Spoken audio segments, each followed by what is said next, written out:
नमस्कार, मैं हूं आपके साथ अंकिता पाल। बुलेटिन की शुरुआत करते हैं। गुरुग्राम में ग्लोबल सिटी के निर्माण कार्य की जानकारी लेने के लिए मुख्यमंत्री नायब सिंह सैनी ने अधिकारियों के साथ बैठक की है। तो वहीं मीडिया से बात करते हुए कहा कि ग्लोबल सिटी गुरुग्राम के विकास के लिए एक वरदान साबित होगी। 1000 एकड़ में बनने जा रही ग्लोबल सिटी में रेजिडेंशियल, कॉमर्शियल, हॉस्पिटल, स्कूल और कॉलेज एक ही परिसर के अंदर होंगे। यही नहीं, ग्लोबल सिटी में पर्यावरण को भी ध्यान में रखते हुए एक बड़ा ग्रीन एरिया इस ग्लोबल सिटी के अंदर विकसित किया जाएगा। पहले चरण में ग्लोबल सिटी का निर्माण लगभग 587 एकड़ में किया जाएगा, जिस पर 940 करोड़ के करीब खर्चा आएगा।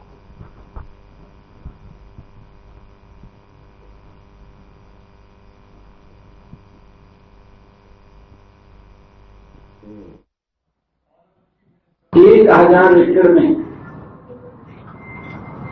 डेवलप होगी। इसमें अलग अलग इसकी योजना बनी है। इस योजना के अनुसार इसमें मिक्स यूज लैंड, इसमें अलग से रेसिडेंशियल भी रहेगा, इसमें कमर्शियल भी रहेगा, इसमें हॉस्पिटलिटी भी रहेगी और इसमें इसके साथ साथ एजुकेशनल इंस्टीट्यूट भी इसके अंदर रहेंगे। ओपन स्पेस भी इसमें रहेगा। ग्रीनरी के हिसाब से ज्यादा ग्रीनरी हो, वो पौधे भी लगेंगे।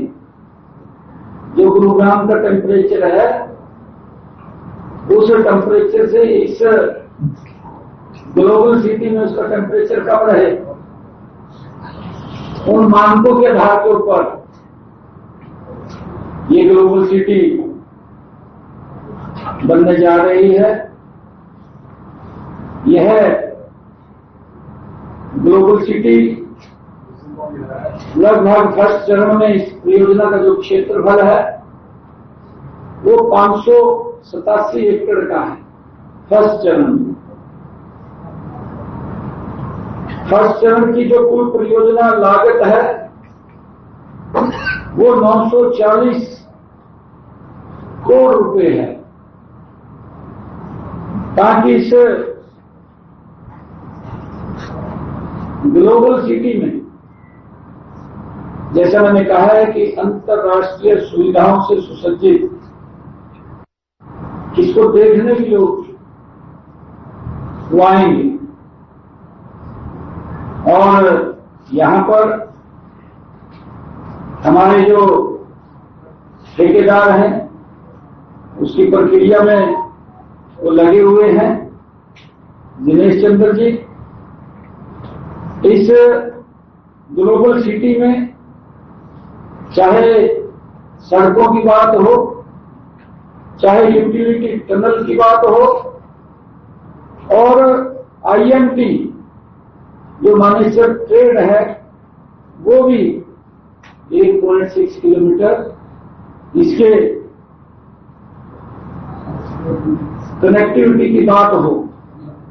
उसके साथ ही क्योंकि इसमें जो बिजली की जो लाइनें हैं वो भी सब अंडरग्राउंड यहां पर मिलेंगी। जैसा हमने कहा है कि अंतर्राष्ट्रीय मानकों पर आधारित ये प्रोजेक्ट होगा और अपने समय में टाइम लाइन के अंदर ये पूरा होगा। और उसको लेकर के इस परियोजना में लगभग जब ये पूरा तैयार होगा तो 1 लाख करोड़ से अधिक की निवेश की क्षमता इसकी रहेगी, जो लगभग यहां पर 16 लाख लोगों के जीवन को ये प्रभावित करेगा। इस परियोजना के लागू होने से लगभग 5 लाख लोगों के लिए रोजगार के नए अवसर भी इसके माध्यम से खड़े होंगे। और जैसा मैंने अभी कहा है कि यूटिलिटी टनल होगी जिसमें वाटर पाइपलाइन इलेक्ट्रिक केबल और अग्निशमन की सेवाएं, लाइटिंग सिस्टम, वेंटिलेशन सिस्टम और फायर डिटेक्शन, आर्थिक सिस्टम, ये प्रावधान इसके अंदर होगा। महान समाज सुधारक, स्त्री शिक्षा के पुरजोर समर्थक महात्मा ज्योतिबा फूले की जन्म जयंती पर समारोह का आयोजन किया गया, जहां पर सीएम नायब सिंह सैनी ने ज्योतिबा फूले को पुष्पांजलि अर्पित कर श्रद्धांजलि दी है। तो वहीं इस दौरान सीएम सैनी के साथ में हरियाणा के प्रदेश अध्यक्ष मोहन लाल बड़ोली भी मौजूद रहे।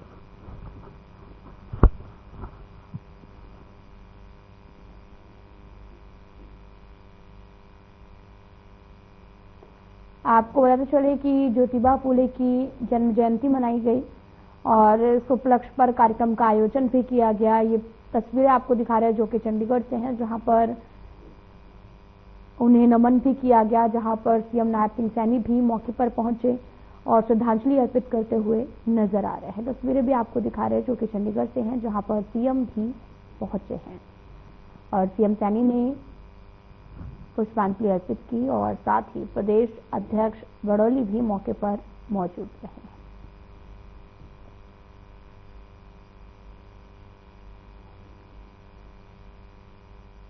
सिंगल यूज प्लास्टिक के खिलाफ गुरुग्राम नगर निगम की कार्रवाई लगातार जारी है। शुक्रवार को सैनिटेशन सिक्योरिटी फोर्स ने बसई औद्योगिक क्षेत्र स्थित अमर इम्पैक्ट फैक्ट्री पर छापा मारा है और वहां से 4073 किलोग्राम प्रतिबंधित प्लास्टिक को जब्त किया। निगम ने फैक्ट्री पर 5 लाख रुपए का जुर्माना भी लगाया। इस अभियान की जानकारी देते हुए अतिरिक्त नियमायुक्त डॉक्टर बलप्रीत सिंह ने बताया कि गुरुग्राम को सिंगल यूज प्लास्टिक फ्री बनाने के लिए अभियान तेजी से आगे बढ़ाया जा रहा है और प्रतिबंधित प्लास्टिक के निर्माण, भंडारण और उपयोग पर पूरी तरीके से रोक लगाने के लिए फैक्ट्रियों, बाजारों, मंडियों और स्टॉकिस्टों के खिलाफ भी लगातार कार्रवाई की जा रही है।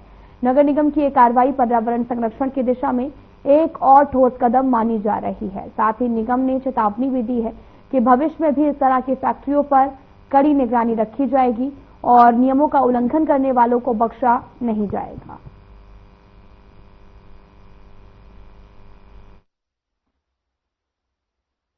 आज हम खानसा के पास गांव है जो खानसा के पास आए हुए हैं और यहाँ पे हमें शिकायत मिल रही थी कि ये लोग छोटे पैकेट्स जो हैं ये बना के आगे सप्लाई करते हैं और लगातार हमने इस पे रेकी की तो हमें अभी लगभग 50 किलो के आसपास यहाँ पे एक पॉलिथीन मिली है जिसको हम सीज कर रहे हैं प्लस इसका जुर्माना करेंगे। और जैसा कि हम हर बार कहते हैं कि हमारे जो निगम आयुक्त हैं श्री अशोक कुमार गर्ग और बलप्रीत जी, उनके दिशा निर्देशन में ये टीम लगातार ऐसी चीजों को आइडेंटिफाई करके रेट्स में कन्वर्ट कर रही है और मोटा जुर्माना इसलिए लगा रही है क्योंकि ये प्लास्टिक तो गुड़गांव को छोड़ना ही पड़ेगा। और हमारी कोशिश ये है कि जन भागीदारी के द्वारा या तो लोग खुद इसको छोड़ दें, नहीं तो प्रशासन तो तैयार है इस कार्रवाई को करने के लिए। देखिए, अब हमारी नगर निगम की जो एसएसएफ टीम है ये 24/7 डेज राउंड ऑफ क्लॉक काम कर रही है।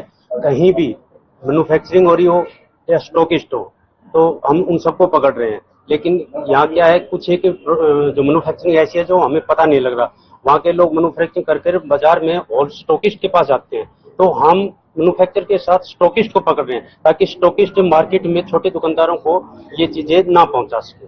और हमारा भरसक प्रयत्न, नगर निगम का भरसक प्रयत्न है अब हम हर कीमत पर मैन्युफैक्चर और स्टॉकिस्ट दोनों को धड़ल्ले से हम रैकिंग करके और उनको पकड़ेंगे और ये जनता तक ये पॉलिथीन हम नहीं पहुंचने देंगे।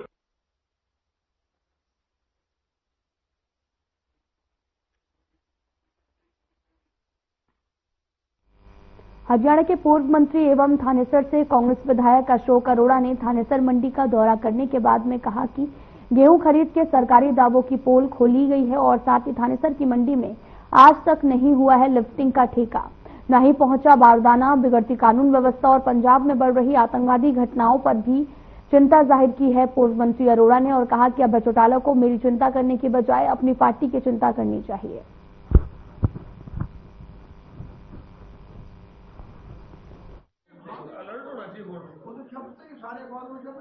हरियाणा सरकार की तरफ से 1 तारीख से गेहूं की खरीद शुरू की जा सकती है।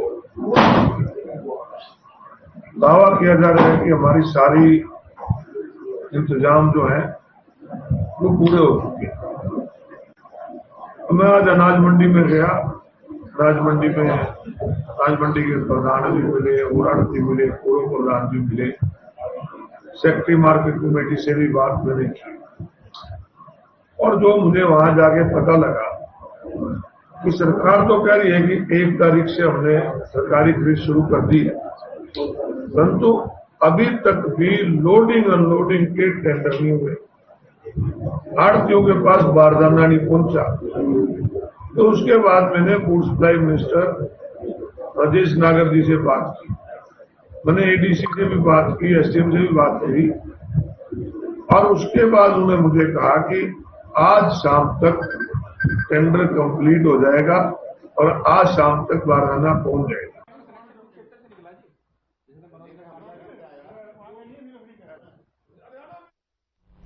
भिवानी के ब्रजवासी कॉलोनी में शुक्रवार को आपको बताते चले कि 1 दर्जन से भी ज्यादा लोगों ने पुरानी रंजिश के चलते 2 युवकों पर गोलियां चला दी हैं। दोनों घायलों को भिवानी के सामान्य अस्पताल में भर्ती कराया गया है और घायलों की पहचान विनोद और प्रशांत के रूप में हुई है। परिजनों का भी कहना है कि विनोद और उसका दोस्त प्रशांत जीतूवाला जोहड़ से अपने रुद्रा कॉलोनी वाले कार्यालय जा रहे थे, तभी कुछ बदमाशों ने गोली चला दी।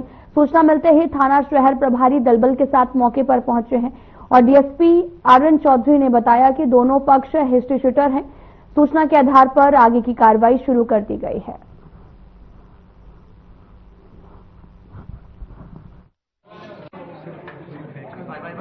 मामला ये था भाई, आज दिनांक 11/4/2025 को मेरा भाई बड़ा भाई है ताऊ का लड़का विनोद रूप बिन्नू, जो कि भिवानी जितूड़ा जोड़ से अपना घर से रुद्रा कॉलोनी में जा रहा था अपने कार्यालय में, जो वहाँ पर उन्होंने एक ऑफिस का रखा है प्रॉपर्टी डीलर का, वहाँ पर अपना काम पर जा रहा था।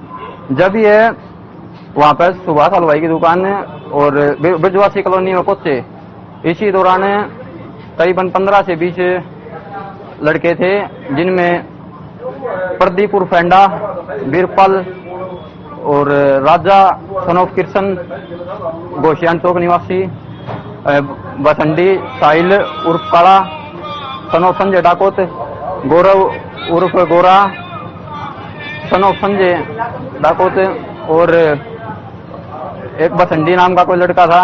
मतलब लगभग 20-25 लड़के थे, सारे हथियार लेस थे। भाई को देखते उन्हें बाइक पे पहले तो लाठी डंडे और ईंटों पथराव करना शुरू कर दिया। विनोद एलियास विन्नू और प्रशांत, 2 लड़कों को उसमें इंजरीज हैं, जिनके रुक कैमरा हमने प्राप्त किया है और कुछ व्यक्तियों के हमें नाम बताए हैं जिनके खिलाफ शिकायत प्राप्त होने पर एफआईआर दर्ज की जाएगी, उनको शीघ्र काबू किया जाएगा। जो अभी तक इन्होंने आरंभिक पूछताछ में बताया वो 7-8 व्यक्तियों के इन्होंने बाई नेम नाम बताए, लेकिन अभी शिकायत हमें नहीं दी है। शिकायत मिलती है सुनते इस पर एफआईआर दर्ज की जाएगी और हमारी टीम में सीआईए स्टाफ और 5 टीमें इसमें करीब हमारी इनसे पूरी घटनाक्रम पर कार्रवाई पर लगी है, उससे अगर इन सभी को काबू किया जाएगा।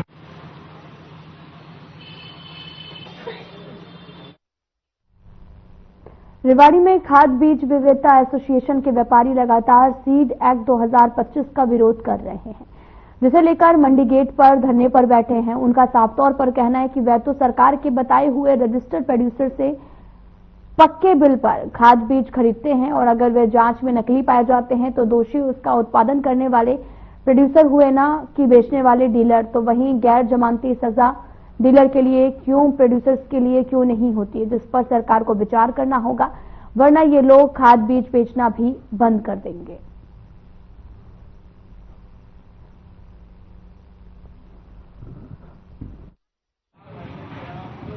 इधर साइड में भी है सर। देखो, अगर पैदावार घटती है तो इतने ट्रैक्टर भर भर कर नहीं आते अनाज मंडी के अंदर।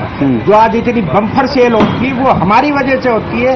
हम जमींदारों को बढ़िया से बढ़िया बीज देते हैं, भाई बढ़िया ये बीज लेता हूँ, आप ये बेचो, ये लगाओ, आपकी पैदावार बढ़ेगी। हम घटाने के लिए बीज नहीं बेचते, हम पैदावार बढ़ाने के लिए बेचते हैं। और हमारी गवर्नमेंट से ये रिक्वेस्ट है कि ये जो कानून जो बनाया है, सजा का प्रावधान बनाया है, ये सब गलत है और हमारी वजह से ही किसान बढ़ोतरी में आता है, बाकी और किसी की बढ़ोतरी गवर्नमेंट की 15 मन पैदावार आती है सरसों की, हमारी 35 मन पैदावार आती है। अभी जो बीज विधेयक अधिनियम, जो सीड एक्ट, पेस्टिसाइड एक्ट और ये फर्टिलाइजर एक्ट आया है नया, तो इसमें ये डाला गया है कि अगर कोई भी प्रोड्यूसर जिससे हम माल लेते हैं, उसके किसी उत्पादन में कमी मिलती है तो उसकी फर्स्ट पार्टी हम बनेंगे। जबकि हमने वो भी प्रोडक्ट लिया है वो गवर्नमेंट के ऑथराइज प्रोड्यूसर से ही लिया है, और हम जो अथॉरिटी लेटर अपना जुड़वाते हैं उसके बाद ही वो माल लेते हैं। बिल से लेते हैं, बिल से बेचते हैं। अगर उसमें कमी निकली तो वो उत्पादन करता भी तो गवर्नमेंट ने ही हमें बताया कि यहाँ से लेके आइए। हम मर्जी से जयपुर दिल्ली से नहीं ला सकते कि जाके भाग के 2 पेटी ले आए। धरना प्रदर्शन ये अपने पिछले 5 दिन से चल रहा है जी। पिछले 5 दिन से पूरे हरियाणा में दुकानें बंद हैं और पूरे हरियाणा में जो नया कृषि कानून आए हैं उसके खिलाफ धरना प्रदर्शन चल रहा है। दुकानें सभी बंद है पूरे हरियाणा में। और जो ये अब 2 नए कानून आए हैं उसके अंदर जो सजा का प्रावधान है वो बहुत गलत। असंज्ञेय कानून जो एक लागू किया है जो बहुत ही घिनौना कानून है, जो बलात्कारियों के ऊपर और बड़ी रोबरी वालों के ऊपर जो असंज्ञेय कानून लगता था वो आज बीज वालों के ऊपर भी वही कानून लागू कर दिया। दूसरा गैर जमानती कानून, गैर जमानती 8 साल से 10 साल की सजा के ऊपर गैर जमानती कानून लगता है, लेकिन यहाँ 6 महीने के सजा के ऊपर भी बीज विक्रेताओं के ऊपर गैर जमानती कानून लगाया गया है।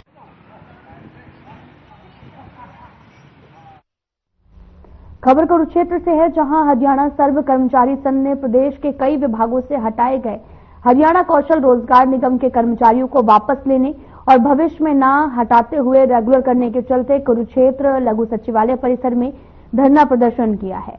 कुरुक्षेत्र उपायुक्त को मुख्यमंत्री के नाम पर ज्ञापन सौंपा गया। सर्व कर्मचारी संघ हरियाणा कुरुक्षेत्र जिला प्रधान ओम प्रकाश ने बताया कि हरियाणा सरकार के द्वारा अपनी आउटसोर्सिंग पॉलिसी के तहत कई विभागों में कच्चे कर्मचारी लगाए जाते हैं, जिनको लगाने के लिए अब हरियाणा कौशल रोजगार नियम बना दिया गया है और इसके माध्यम से सभी विभागों में अलग अलग पदों पर कर्मचारी लगाए जाते हैं।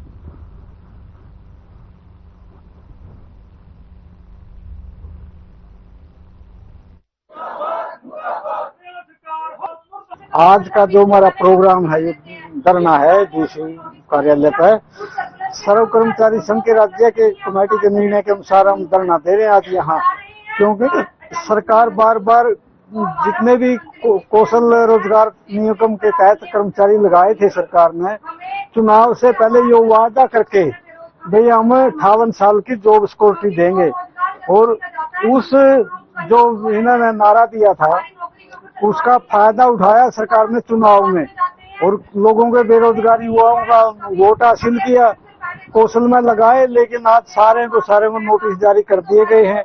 ये 2-2, 3-3 साल से जेई लगे थे पंचायती विभाग में, ये हटा दिए हैं। टीचर लगी थी शिक्षा विभाग में, वो हटा दिए हैं।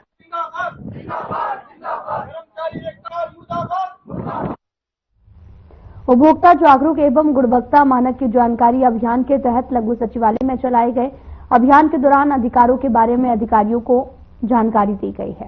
साथ ही उपभोक्ता के द्वारा खरीदे गए सामान में किए गए मानक तय के अनुसार सभी की जानकारी होनी बेहद जरूरी है। जो उपभोक्ता बाजार से सामान खरीद कर ला रहा है, क्या उसमें गुणवत्ता है या फिर नहीं, क्या सभी सरकार के जो मानक तय किए गए हैं वह उन पर खरा उतरता है या फिर नहीं, इस सब की जानकारी सभी उपभोक्ताओं को होना बेहद जरूरी है, जिसको लेकर भारतीय मानक ब्यूरो भारत सरकार की ओर से उपभोक्ता जागरूकता अभियान के तहत में लघु सचिवालय के प्रांगण में अधिकारियों को अधिकारों के बारे में जानकारी दी गई है, ताकि किसी भी उपभोक्ता के साथ खिलवाड़ ना हो सके और बाजार से खरीदे गए सामान के साथ सभी मानक और गुणवत्ता पूरे होने चाहिए।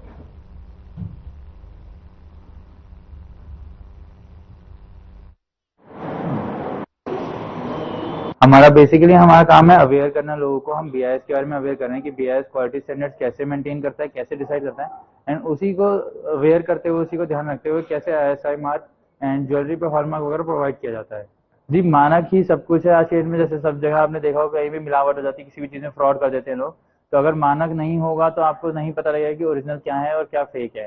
क्योंकि हमारा, आप ये देख सकते हैं, इंटरफेस है हमारे ऐप का, इसके थ्रू आप चेक भी कर सकते हैं कि आपका प्रोडक्ट जेन्युइन है या नहीं है। आप यहाँ पे डिटेल्स वेरीफाई कर सकते हैं, आप अपनी ज्वेलरी भी वेरीफाई करा सकते हैं, और मानक की कुछ लेबोरेटरीज भी हैं जिनमें जाके आप वहाँ से भी सर्टिफाइड प्रोडक्ट देख सकते हैं कि आपका प्रोडक्ट जेन्युइन है कि नहीं है। हाँ, ब्यूरो ऑफ इंडियन स्टैंडर्ड की तरफ से ये हमारी बहुत पुरानी गवर्नमेंट ऑफ इंडिया की संस्था है, जिसमें सारे ट्रेडमार्क्स या सारी जो भी क्वालिटी मेजरमेंट होती है उसके हिसाब से आज कुछ वाले इंटरव्यू मिले से पर्सनली भी मिले अभी आके मेरे ऑफिस में, तो इन्होंने अपने इसके बारे में पंपलेट्स वगैरह डिटेल्स वगैरह दी। तो इनको मैं आगे और भी रेफर करूंगा। जो हमारी इंडस्ट्रीज है, जैसे पलवल इंडस्ट्रियल एरिया है, उसकी एसोसिएशंस हैं और जो हमारे एंटरप्रेन्योर्स हैं जो इससे रिलेट्स करते हैं, उनको हम आगे रेफर करेंगे। तो दिस इज गुड।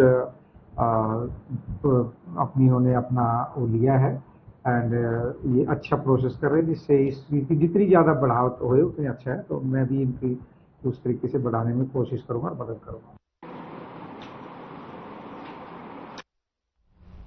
सरकारी स्कूलों में जीरो ड्रॉप आउट करने को लेकर भी विभाग का फैसला सामने आया। स्कूलों में प्रवेश उत्सव कार्यक्रम में प्रचार में अब स्कूल 5,000 रुपए तक खर्च कर सकेगा।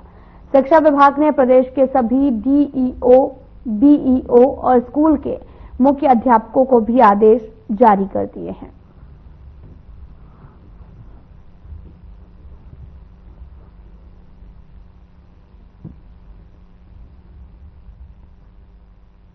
तो वहीं पिहोबा में नई अनाज मंडी के पास में ट्रैक्टर के नीचे दबने से बुजुर्ग किसान की मौके पर मौत हो गई है। सूचना पाकर पुलिस मौके पर पहुंची। पुलिस ने शव को कब्जे में लेकर पोस्टमार्टम के लिए भेज दिया है। किसान के परिवार को भी सूचना दी गई है। जानकारी के मुताबिक पिहोबा के छोटे शहणा के 72 साल के महेंद्र सिंह अपने ट्रैक्टर ट्रॉली में खेत से गेहूं की फसल कटवाकर कुरुक्षेत्र रोड पर अनाज मंडी में लाए थे। देर शाम मजदूर ट्रॉली से गेहूं उतार रहे थे, तभी महेंद्र सिंह ने ट्रैक्टर की लिफ्ट उठाने के लिए उसे स्टार्ट कर दिया और ट्रैक्टर गियर में होने के कारण स्टार्ट होते ही चल पड़ा। ट्रैक्टर के नीचे दबने से उसकी मौके पर मौत हो गई है।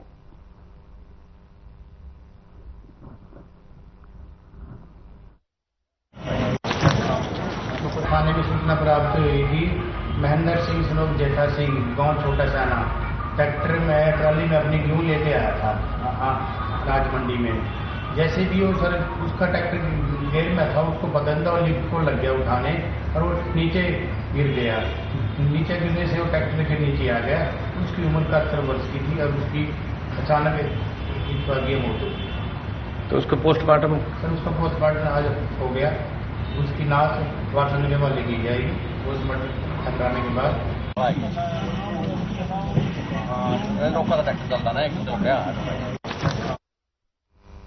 कुरुक्षेत्र में करीब 2 बजे शाहबाद उपमंडल के गांव शरीफगढ़ के पास और नीलकंठ होटल के पास में लिंक रोड पर CIA 1 की टीम और 2 बदमाशों के बीच में मुठभेड़ हो गई। दोनों बदमाश किसी कुख्यात गैंग से जुड़े हुए हैं और क्षेत्र में फिरौती वसूली के इरादे से आए थे। एक बदमाश पंजाब पटियाला का है और दूसरा हरियाणा का बताया जा रहा। पुलिस को मिली गुप्त सूचना के आधार पर CIA टीम ने मौके पर घेराबंदी की और बदमाशों ने भागने की कोशिश की है, जिसके बाद में हुई जवाबी कार्रवाई में पुलिस ने दोनों को काबू कर लिया है और घायल बदमाशों को तुरंत शाहबाद के सामुदायिक स्वास्थ्य केंद्र में लाया गया है, जहां से दोनों को LNJP कुरुक्षेत्र रेफर कर दिया गया है।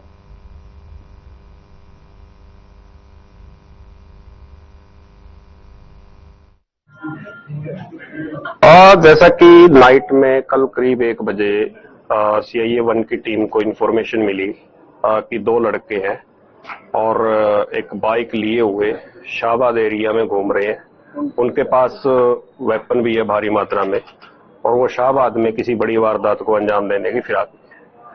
तो इसी कंसर्न में हमारी टीम, जो sub inspector Sharanjeet, ASI Sandeep, head constable Pravesh और जो साथी कर्मचारी थे उनके साथ राउंड पे थे।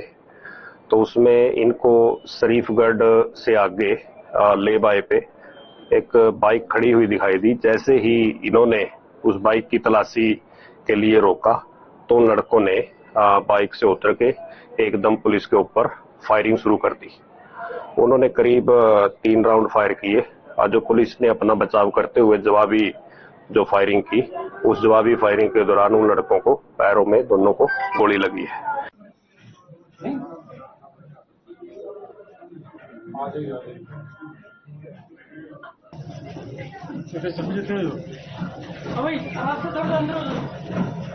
क्या कर रहे हो?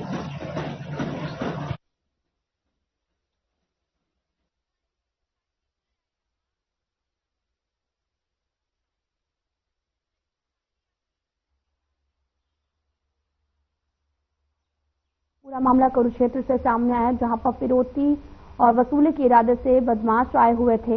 मुठभेड़ में 2 गैंगस्टर भी घायल हुए हैं और ये पूरा मामला कुरुक्षेत्र से सामने आया है।